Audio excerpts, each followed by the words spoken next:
What does Romans 2:29 mean? And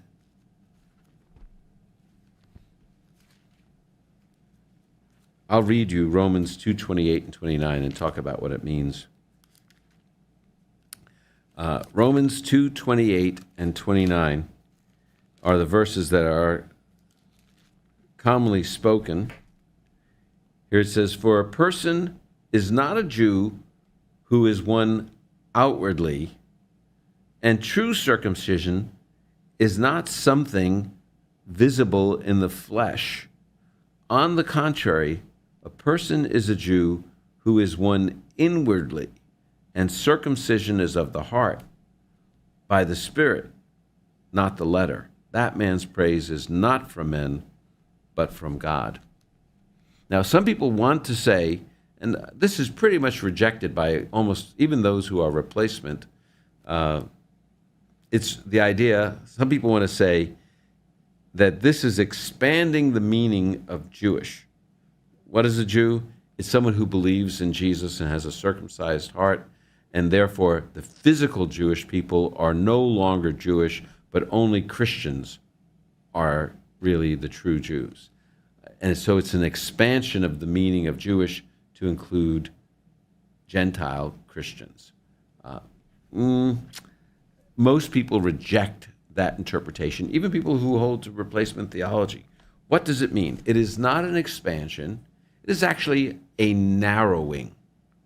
It is saying the truest of all Jews are Jewish believers in Jesus. Why do I say that? The context here of Romans, he's trying to make the case at this point that all people are sinful. And he starts by talking in Romans 1 about the pagans are sinful, and then he talks about Gentile moralists are sinful. And then he talks about, in verse 17, chapter 2:17 through about 3:8, he is talking about even Jewish people are sinful. And then 3:9 through 20, it's all people are sinful. But this discussion in 2:28 and 29 falls right in the context of Jewish people. What is he talking about? He's talking about Jewish people. So when he says a person is not a Jew who is only, I would imply, only one outwardly, physical circumcision, he also needs the circumcision of the heart. That is what he's talking about. He's talking about Jewish believers. It's not enough. The truest is really what he's saying is the truest of all Jews are Jewish believers in Jesus. This is not different from Jeremiah. Jeremiah the prophet, in Jeremiah chapter 4, verse 4, says this, and he's not talking about Gentiles either. He says, "Circumcise yourselves to the Lord. Remove the foreskin of your hearts, men of Judah and residents of Jerusalem."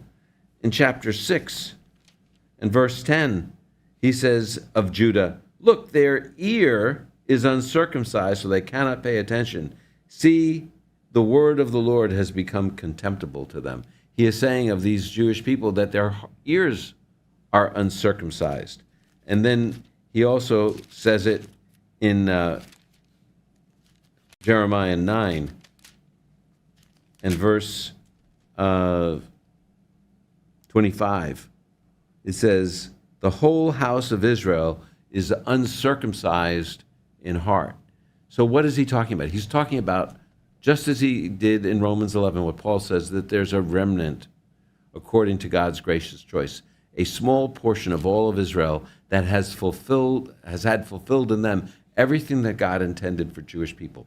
Not just the physical benefits of being Jewish, but also the spiritual benefits.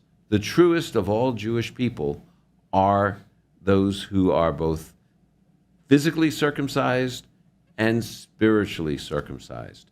The reason why I know he's not saying that Jewish people are no longer Jewish and no longer have any promises, because he says in the very next verse, what advantage does the Jew have?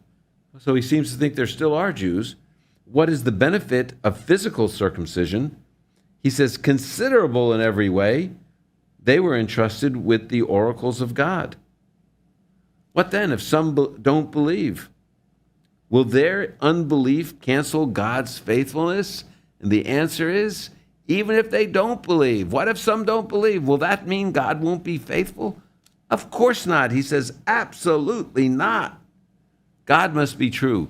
God will be faithful even if everyone else is a liar. If you want to be a true Jew, then if you're a Jewish person, it's not enough to be the truest of all Jews. It's imperative to not just be physically related to Abraham, Isaac, and Jacob, but to be spiritually related through the Messiah Jesus by faith in him. If you enjoyed what you just watched, please like, comment, or subscribe to our YouTube channel for more great teachings, videos on our work, and the latest updates on our ministry. If you'd like a copy of a free book I wrote entitled Isaiah 53 Explained, then please click on the link provided, and I know that you'll receive it and enjoy it. So God bless you, and shalom.